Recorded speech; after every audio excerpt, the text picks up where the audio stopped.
Assalamualaikum warahmatullahi wabarakatuh. Selamat pagi semuanya. Yang terhormat Bapak Dr. Abdul Muiz MPD selaku dosen mata kuliah Pendidikan Kewarganegaraan dan ya, teman-teman yang saya cintai. Sebelumnya perkenalkan, saya Nabila Fakiatus Solihah selaku moderator yang akan memandu jalannya presentasi kelompok 1 kali ini. Di sini kami akan mempresentasikan mengenai identitas nasional. Sebelum masuk kepada materi, kami akan memperkenalkan diri masing-masing terlebih dahulu. Baik, kepada anggota kelompok, saya persilakan untuk memperkenalkan dirinya masing-masing. Perkenalkan, nama saya Kartika, saya sebagai pemateri. Perkenalkan, saya Kartika Alfianti sebagai pemateri. Perkenalkan, saya Gigi Sara, saya sebagai pemateri. Perkenalkan, saya Resti Febrianti sebagai pemateri. Perkenalkan, nama saya Siti Nurhalija sebagai pemateri. Baik, terima kasih kepada kelompok sudah memperkenalkan dirinya masing-masing. Selanjutnya kita langsung masuk kepada materi. Baik, di sini ada tujuan dari identitas nasional sendiri. Yang pertama, untuk mengetahui faktor dan karakteristik identitas nasional. Yang kedua, untuk mengetahui pengertian identitas nasional. Yang ketiga, untuk mengetahui sejarah kelahiran paham nasionalisme di Indonesia. Yang keempat, untuk mengetahui proses berbangsa dan bernegara sebagai identitas nasional. Yang kelima, untuk mengetahui hakikat identitas nasional. Yang keenam, untuk mengetahui unsur-unsur identitas nasional. Yang ketujuh, untuk mengetahui sikap masyarakat terhadap identitas nasional. Selanjutnya, latar belakang dari identitas nasional, yaitu hakikatnya sebagai warga negara yang baik, seharusnya kita mengerti dan memahami arti tujuan dan apa saja yang terkandung dalam identitas nasional. Identitas nasional merupakan pengertian dari jati diri suatu bangsa dan negara. Selain itu, pembentukan identitas nasional sendiri telah menjadi ketentuan yang telah disepakati bersama, menjunjung tinggi dan mempertahankan apa yang telah ada dan berusaha memperbaiki segala kesalahan dan kekeliruan di dalam diri suatu bangsa dan negara sudah tidak perlu ditanyakan lagi, terutama di bidang hukum. Baik, untuk materi selanjutnya adalah faktor dan karakteristik identitas. Terdapat dua faktor penting dalam pembentukan identitas nasional, yaitu faktor primordial dan faktor kondisional. Faktor primordial atau faktor objektif adalah faktor bawaan yang bersifat alamiah yang melekat pada bangsa tersebut seperti geografi, ekologi, dan demografi. Sedangkan faktor kondisional atau faktor subjektif adalah keadaan yang mempengaruhi terbentuknya identitas nasional. Faktor subjektif meliputi faktor historis, sosial, politik, dan kebudayaan menjadi miliki bangsa Indonesia. Baik, selanjutnya adalah pengertian identitas nasional. Identitas sendiri memiliki arti sebagai ciri yang dimiliki setiap pihak yang dimaksud sebagai suatu pembeda atau pembanding dengan pihak yang lain. Sedangkan nasional atau nasionalisme memiliki arti suatu paham yang berpendapat bahwa kesetiaan tertinggi individu harus diserahkan kepada negara dan kebangsaan. Identitas nasional adalah kepribadian nasional atau jati diri nasional yang dimiliki suatu bangsa yang membedakan bangsa satu dengan bangsa yang lainnya. Terima kasih. Selanjutnya ada sejarah kelahiran paham nasionalisme di Indonesia. Dasar kebangsaan Indonesia yang telah disampaikan oleh Soekarno dalam pidato lahirnya Pancasila juga membahas tentang nilai-nilai nasionalisme.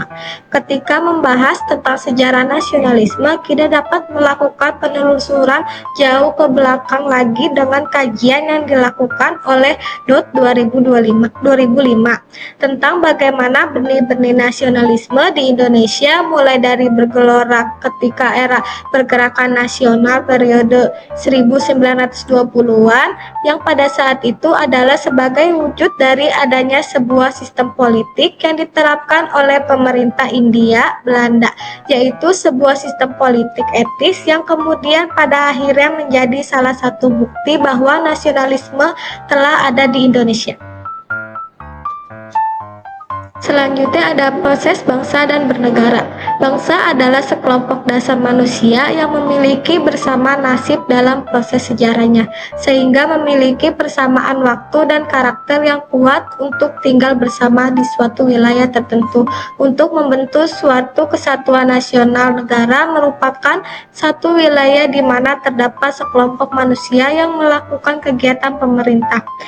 Ada pengertian bangsa dan negara menurut Pak Ali. Yang pertama ada Otto Brunner, bangsa adalah suatu persatuan perang yang timbul dari persamaan nasib. Yang kedua ada Warwick, bangsa adalah sekelompok manusia yang bersatu pada satu wilayah dan mempunyai keterikatan dengan wilayah tersebut dengan batas teori tertentu dan tentang ada geografis. Selanjutnya ada pengertian negara menurut Pak Ali. Yang pertama ada Benarcus dan Spinoza. Negara adalah susunan masyarakat yang integral, kesatuan antar suatu golongan dan bagian dari keseluruh anggota masyarakat, persatuan masyarakat organis. Yang kedua ada Prof. M.R. Soekarno. Dengan adalah organisasi masyarakat di wilayah tertentu dengan kekuasaan yang berlaku sepenuhnya sebagai kedaulatan. Selanjutnya ada hakikat Indonesia nasional. Dapat dikatakan bahwa hakikat identitas nasional kita sebagai bangsa di dalam hidup dan kehidupan berbangsa dan bernegara adalah Pancasila yang aktualisasinya tercermin dalam berbagai penataan kehidupan kita di dalam arti luas. Misalnya dalam pembukaan UUD 1945 beserta batang tubuh UUD 1945, sistem pemerintahan dan diterapkan nilai-nilai etik, moral, tradisi, mitos, ideologi, dan lain sebagainya yang secara normatif diterapkan di dalam pergaulan, baik dalam tataran nasional maupun internasional. Hakikat identitas nasional Indonesia adalah Pancasila yang diaktualisasikan dalam berbagai kehidupan berbangsa. Aktualisasi ini untuk menegakkan Pancasila dan UUD 1945 sebagaimana dirumuskan dalam pembukaan UUD 1945 terutama alinea keempat. Selanjutnya di sini ada unsur-unsur identitas nasional. Yang pertama, unsur sejarah. Bangsa Indonesia mengalami kehidupan dalam beberapa situasi dan kondisi sosial yang berbeda sesuai perubahan zaman. Bangsa Indonesia secara ekonomis dan politik pernah mencapai era kejayaan di wilayah Asia Tenggara. Yang kedua, kebudayaan. Aspek kebudayaan yang menjadi unsur pembentuk identitas nasional adalah meliputi 3 unsur, yaitu yang pertama akal budi, yang kedua peradaban, yang ketiga pengetahuan. Yang ketiga ada budaya unggul. Budaya unggul adalah semangat dan kultur kita untuk mencapai kemajuan dengan cara kita harus bisa, kita harus berbuat terbaik. Kalau orang lain bisa, mengapa kita tidak bisa? Yang keempat, suku bangsa. Identitas nasional dalam aspek suku bangsa adalah adanya suku bangsa yang majemuk, aneka ragam. Majemuk atau aneka ragamnya suku bangsa dimaksud adalah terlihat dari jumlah suku bangsa lebih kurang 300 suku bangsa dengan bahasa dialek yang berbeda. Yang kelima, agama. Identitas nasional dalam aspek agama adalah masyarakat agamis dan memiliki hubungan antarumat seagama dan antarumat beragama yang rukun.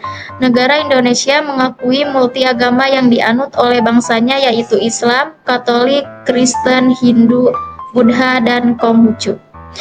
Yang keenam ada bahasa. Bahasa Indonesia dikenal sebagai bahasa Melayu yang merupakan bahasa penghubung lingua franca berbagai etnis yang mendiami Kepulauan Nusantara. Bahasa Melayu ini pada tahun 1928 ditetapkan oleh pemuda dari berbagai suku bangsa Indonesia dalam peristiwa Sumpah Pemuda sebagai bahasa persatuan bangsa Indonesia. Baik, untuk selanjutnya yaitu sikap masyarakat terhadap identitas nasional. Warga negara yaitu kumpulan orang yang diakui secara sah di suatu negara dan memiliki hak dalam berpartisipasi dalam berbagai kegiatan kehidupan bangsa, seperti dalam struktur politik, sosial, dan kehidupan kultural dengan memberi ide dan bahwa ikut serta mewujudkan cita-cita bangsa tersebut. Adapun hal lain, warga negara terdiri atas masyarakat yang hidup dan menetap di wilayah tertentu yang disatukan dalam suatu negara. Menurut pasal 26 ayat 1 Undang-Undang Dasar Negara Republik Indonesia tahun 1945, warga negara Indonesia adalah orang-orang yang bangsa Indonesia asli dan orang-orang bangsa lain yang disahkan dan ditetapkan dengan undang-undang sebagai warga negara Indonesia. Selanjutnya ada upaya mempertahankan identitas nasional di era digital dapat diterapkan menjadi 3. Yang pertama yaitu memiliki jiwa nasionalisme. Nasionalisme adalah kecintaan kita terhadap bangsa dalam mempertahankan identitas nasional. Selanjutnya, mengenalkan melalui dunia pendidikan. Pendidikan dari sejak kecil sudah dikenalkan mulai dari orang tua, kita sendiri, dan sekolah, maka dari itu pendidikan bakal berpengaruh besar bagi identitas nasional ke depannya. Yang ketiga yaitu dapat membela negara. Hak dan kewajiban warga negara yaitu membela negara sendiri, dan hal ini sudah diatur dalam perundang-undangan supaya identitas negara tetap terjaga dan terhindar dari ancaman-ancaman negara lain maupun negara sendiri. Baik, terima kasih kepada kelompok yang telah mempresentasikan materinya dengan baik. Selanjutnya adalah pembacaan kesimpulan yang akan dibacakan oleh saya sendiri. Identitas nasional adalah kepribadian nasional atau jati diri nasional yang dimiliki suatu bangsa yang membedakan bangsa satu dengan bangsa yang lainnya. Identitas nasional dalam konteks bangsa cenderung mengacu pada kebudayaan, adat istiadat, serta karakter khas suatu negara. Sedangkan identitas nasional dalam konteks negara tercermin dalam simbol-simbol kenegaraan, seperti Pancasila. Terdapat 2 faktor penting dalam pembentukan identitas nasional, yaitu faktor primordial dan faktor kondisional. Identitas nasional merupakan jati diri bangsa yang bersifat dinamis dan khas yang menjadi pandangan hidup. Politik identitas adalah nama untuk menjelaskan situasi yang ditandai dengan kebangkitan kelompok-kelompok identitas sebagai tanggapan untuk represi yang bermarginalisasikan mereka di masa lalu. Baik, sekian presentasi dari kelompok 1. Kurang lebihnya mohon maaf. Wassalamualaikum warahmatullahi wabarakatuh.